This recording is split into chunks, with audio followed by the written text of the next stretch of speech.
नमस्कार प्रिय मित्रों, स्वागत है आप सभी का आपके अपने YouTube चैनल द वैदिक दृष्टि में। दोस्तों, जय श्री राम, जय बागेश्वर धाम। दोस्तों, आज की जो कहानी है वो बहुत ही ज्ञानवर्धक और बहुत ही मोटिवेशनल है। दोस्तों, आज के वीडियो में हम बात करेंगे आखिर पत्नी की वो कौन सी 3 चीजें होती है जो हर पुरुष को देखना चाहिए। दोस्तों, जो पुरुष अपनी पत्नी की इन 3 चीजों को देखता है वह अपने जीवन में कभी भी गरीब नहीं रहता है। उसके घर में सदैव माँ लक्ष्मी का वास रहता है और माँ लक्ष्मी की कृपा दृष्टि उनके ऊपर सदैव बनी रहती है। दोस्तों, आज की वीडियो में हम बताएंगे कि आखिरकार वह कौन सी 3 चीज है जो हर पुरुष को अपनी पत्नी के देखनी चाहिए। दोस्तों, उससे पहले आप सभी से निवेदन है, यदि चैनल पर आप लोग नए हैं या चैनल पर पहली बार आए हैं तो कृपा करके चैनल को सब्सक्राइब कर ले, क्योंकि दोस्तों हम अपने चैनल पर रोजाना ऐसे ही ज्ञानवर्धक और मोटिवेशनल वीडियो अपलोड करते रहते हैं। तो चलिए दोस्तों, शुरू करते हैं आज की इस प्यारी सी वीडियो और इस प्यारी सी कहानी को, और जानते हैं कि पत्नी की वह कौन सी 3 चीज है जो हर पुरुष को अपनी पत्नी की देखनी चाहिए। दोस्तों, एक बार की बात है, किसी गांव में एक आदमी रहा करता था। दोस्तों, वह आदमी अपनी पत्नी से बहुत परेशान था, क्योंकि उसकी पत्नी अपने पति से बात बात पर लड़ाई झगड़ा करती थी। उसके घर में एकदम कंगाली छा गई थी। खाने के लिए घर में ना ही कोई दाने थे, ना ही पीने के लिए पानी और ना ही पहनने के लिए वस्त्र। दोस्तों, इस रोज रोज से वह पुरुष अपनी पत्नी से परेशान हो गया था। दोस्तों, एक दिन की बात है, वह आदमी अपने घर से जंगल की तरफ निकल जाता है। दोस्तों, जंगल में जाते जाते उस आदमी को एक साधु से मुलाकात होती है। दोस्त तो तब वह आदमी उस साधु के पास बैठ जाता है और वहां पर बैठकर रोने लगता है। दोस्तों, वह साधु उस आदमी से पूछते हैं कि पुत्र, आखिर तुम्हें हुआ क्या है, तुम क्यों रो रहे हो। तब वह आदमी उस साधु को बताता है कि महाराज, मेरे घर में मेरी पत्नी और मेरे 2 छोटे छोटे बच्चे रह रहे हैं। मेरी पत्नी मेरी कोई भी बात नहीं मानती है, बात बात पर मुझसे लड़ाई झगड़ा करती है, जिसकी वजह से मेरा छोटा सा बिजनेस था वह भी बंद हो गया। अब हम घर में दाने दाने के लिए मोहताज हैं। हमारे घर में खाने के लिए कुछ नहीं है, पीने के लिए पानी नहीं है और पहनने के लिए वस्त्र नहीं है। लेकिन मैं अपनी पत्नी को समझाता हूँ कि लड़ाई झगड़े ना करें, इसके बावजूद भी वह घर में रोज लड़ाई झगड़ा करती है। इस वजह से मैं बहुत दुखी हूँ और बहुत परेशान हूँ, इसलिए मैं घर छोड़कर आपकी शरण में आया हूँ। दोस्तों, वह साधु महाराज उस आदमी को बोलते हैं कि पुत्र रो मत, आज मैं तुम्हें ऐसे 3 चीज बताने जा रहा हूँ। जो पुरुष अपनी पत्नी की 3 चीजों को देखता है वह पुरुष अपने जीवन में कभी भी गरीब नहीं रहता है और ना ही उसके घर में कभी लड़ाई झगड़े होते हैं, उसके बिजनेस में तरक्की होती है। तो दोस्तों, वह साधु महाराज उस आदमी को बताते हैं कि मैं तुम्हें बताने जा रहा हूँ, उन 3 चीजों को गांठ बांध लो। तब वह आदमी उस साधु महाराज की बातें बहुत गौर से सुनता है और साधु महाराज से बोलता है कि प्रभु, आप मुझे जल्द से जल्द बताइए वह कौन सी 3 चीज हैं जो हर पुरुष को अपनी पत्नी की देखनी चाहिए। दोस्तों, तब वह साधु महाराज उस आदमी को एक कहानी सुनाते हैं और बताते हैं कि श्रीनगर में एक सेठ रहा करता था। उस सेठ का बहुत बड़ा व्यापार था। उसके घर में सेठ और उसकी पत्नी रहा करते थे। उस सेठ और सेठानी में आपस में बहुत प्रेम था।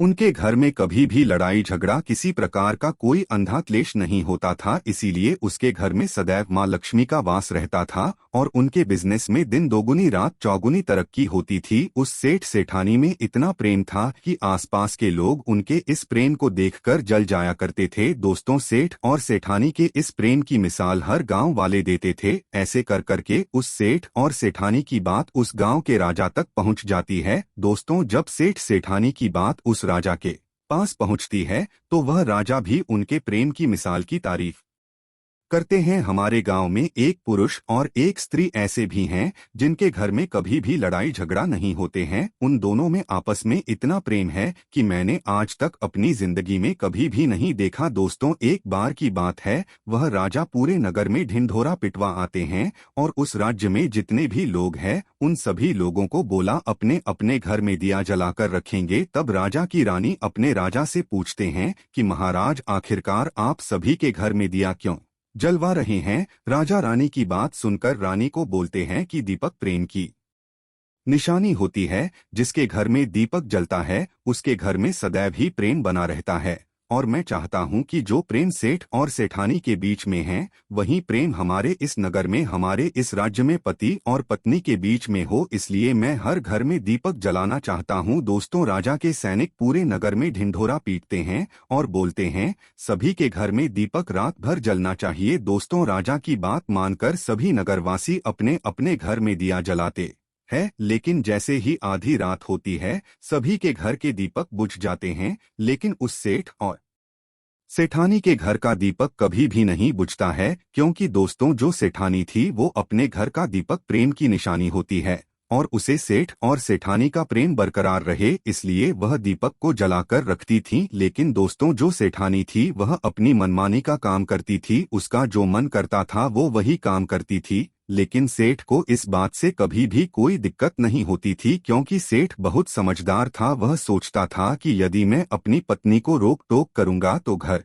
में बेवजह ही लड़ाई झगड़ा होंगे। दोस्तों, इसीलिए सेठ सेठानी की कई चीजों को और कई बातों को अनदेखा करता था। वह सेठ इसलिए अनदेखा करता था ताकि पति पत्नी में वह प्रेम और व्यवहार बना रहे। एक दिन की बात है दोस्तों, राजा और रानी अपनी छत के ऊपर खड़े होकर अपने नगर का नजारा देख रहे थे और वह राजा और रानी देखते हैं कि उनके पूरे राज्य में अंधेरा था, लेकिन सिर्फ एक सेठ और सेठानी का ही गांव का घर था जहां दीपक जल रहा था। दोस्तों, तब राजा रानी से बोलता है कि देखो सेठ और सेठानी में कितना प्रेम है, सभी के घरों का दीपक बुझ गया है लेकिन सेठ और सेठानी के घर का दीपक अभी भी जल रहा है। इसका मतलब यह है कि इस सेठ और सेठानी में बहुत ही ज्यादा प्रेम है। तब रानी अपने राजा से बोलती है कि महाराज, सेठ और सेठानी में जो भी प्रेम है वह सेठानी समझदार हैं, इसलिए सेठ के घर में प्रेम है। दोस्तों, जब राजा रानी की बात सुनता है तब राजा बोलता है कि नहीं महारानी, यहाँ पर सेठ ज्यादा समझदार हैं, इसलिए उनके घर में कभी भी लड़ाई झगड़ा नहीं होता है। दोस्तों, रानी बोलती है कि सेठानी समझदार हैं, राजा बोलते हैं कि नहीं सेठ समझदार है। दोस्तों, सेठ और सेठानी की बात को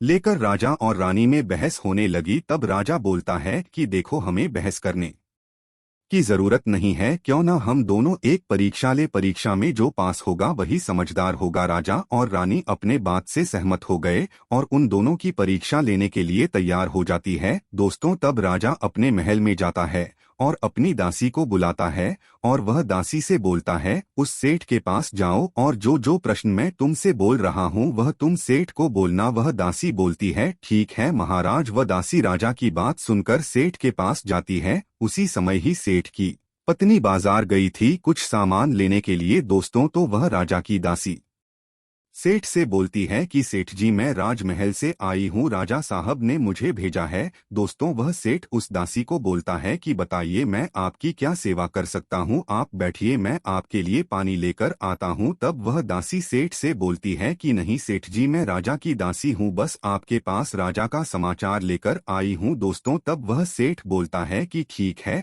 दासी, आप मुझे बताइए राजा साहब ने क्या समाचार भेजा है मेरे लिए। तो दोस्तों, वह दासी सेठ से बोलती हैं कि सेठ जी, राजा साहब ने मुझे ये बोला है यदि तुम अपनी पत्नी को छोड़ देते हो तो वह तुम्हें खूब सारे हीरे और जवाहर देंगे, तुम्हें राजमहल में एक अच्छे पोस्ट पर नौकरी भी देंगे। लेकिन सेठानी राजी नहीं हुई। दूसरी बात, रानी ने राजा से बोला था कि नहीं सेठ समझदार नहीं है, सेठानी समझदार है।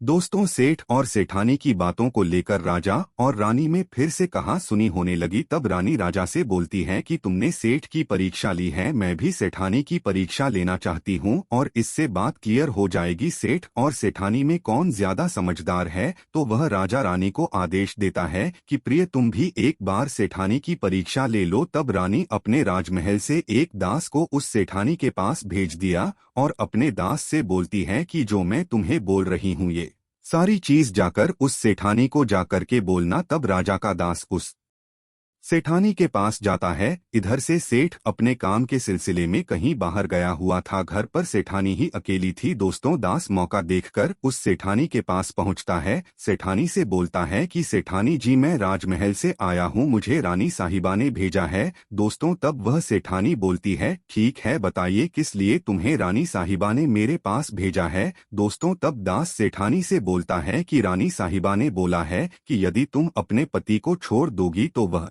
तुम्हें बहुत सारे हीरे जवाहरात देंगी, अगर तुम अपने पति को मार दोगी तो वह तुम्हें अपने राज्य का आधा हिस्सा दे देंगी। दोस्तों, दास की बात सुनकर सेठानी तैयार हो जाती है और कहती है, ठीक है, यदि रानी साहिबा अपने राज्य का आधा हिस्सा मुझे देंगी तो मैं अपने पति को मार दूंगी। दोस्तों, तब वह राजा का दास उस सेठानी से बोलता है कि मुझे कैसे पता चलेगा कि तुमने सेठ जी को मार दिया है। दोस्तों, तब सेठानी उस राजा के दास से बोलती है कि मेरे घर में जो दीपक जल रहा है वह तुम्हें दिख रहा है। तब दास बोला, दिख रहा है। तब सेठानी उस राजा के दास से बोलती है कि जब मैं अपने पति को मार दूंगी तो मैं यह दिया बुझा दूंगी। तो दोस्तों, तब वो राजा का दास उस सेठानी से बोलता है कि मुझे कैसे पता चलेगा कि तुमने सेठ जी को मार दिया है। दोस्तों, तब सेठानी उस राजा के दास से बोलती है कि मेरे घर में जो दीपक जल रहा है वो तुम्हें दिख रहा है। तब दास बोला, दिख रहा है। तब सेठानी उस राजा के दास से बोलती है कि जब मैं अपने पति को मार दूंगी तो मैं ये दिया बुझा दूंगी तो तुम्हें पता चल जाएगा कि मैंने अपने पति को मार दिया है।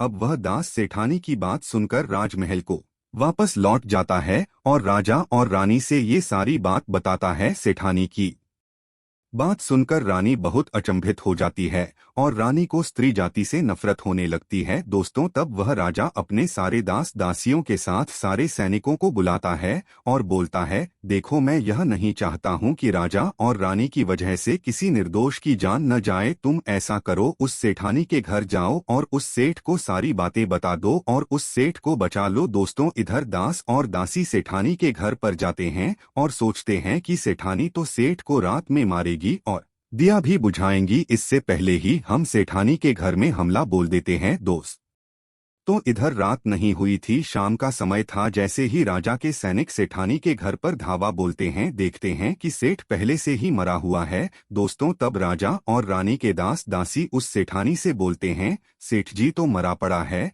लेकिन सेठ को तो तुम्हें रात में ही मारने के लिए बोला गया था। दोस्तों, तब वह सेठानी जी उस दास और दासी से बोलती है कि सेठ को तो मुझे मारना ही था, रात में तो मुझे दिया बुझाना था, इसीलिए सेठ को मैंने दिन में ही जहर देकर मार दिया है। अब मेरा काम है दिया बुझाने का। तो दोस्तों, वह सैनिक उल्टे पाव ही उस सेठ के घर से राजा के दरबार में भागे भागे जाते हैं और राजा को सारी बातें बताते हैं। दोस्तों, राजा क्रोध से आग बबूला हो जाता है और उसको स्त्रियों से घृणा होने लगती है और वह अपने सैनिकों को भेजता है कि उसे सेठानी को बंदी बनाकर लाएं। तब राजा के सैनिक उस सेठानी को बंदी बनाकर राजा के राज दरबार में पेश करते हैं। दोस्तों, तब वह राजा उसे सेठानी को कारावास में डलवा देता है और वह राजा समस्त स्त्री जाति से नफरत करने लगता है। दोस्तों, वह साधु इस कहानी को गांव के उस आदमी को सुनाता है। तब साधु उस आदमी से बोलता है, अब तुम्हें समझ में आ गया होगा स्त्री की वह कौन सी 3 चीजें हैं जो हर कोई पुरुष को देखना चाहिए। तब वह आदमी साधु से बोलता है कि महाराज, मुझे अभी भी समझ में नहीं आया, स्त्री की वह कौन सी 3 चीजें हैं जो हर पुरुष को देखना चाहिए। दोस्तों, तब वह साधु उस आदमी को बताते हैं कि हर पुरुष को अपने स्त्री के सबसे पहली चीज यह देखनी चाहिए कि वह कहाँ पर आ जा रही है। दोस्तों, जो पुरुष अपनी स्त्री की चीज देखता है कि पत्नी कहाँ पर आ रही है, कहाँ पर जा रही है, उसके घर में कभी लड़ाई झगड़ा नहीं होते हैं और वह अपनी पत्नी के ऊपर नियंत्रण कर पाता है। दूसरी चीज है, पुरुष को पत्नी के अंदर ये देखना चाहिए कि उसकी पत्नी का बोलचाल कैसा है, वह अपने पति की इज्जत कर रही है कि नहीं, अपनी बात मान रही या फिर नहीं। जो स्त्री अपने पुरुष की बात नहीं मानती है, अपने पति की इज्जत नहीं करती है, वह अपने पति के साथ कुछ भी कर सकती हैं, जैसे कि उस सेठानी ने उस सेठ के साथ किया था। इसलिए हर पुरुष अपनी पत्नी की ये चीज देखनी चाहिए। तीसरी चीज वह साधु उस आदमी को बताता है कि हर पुरुष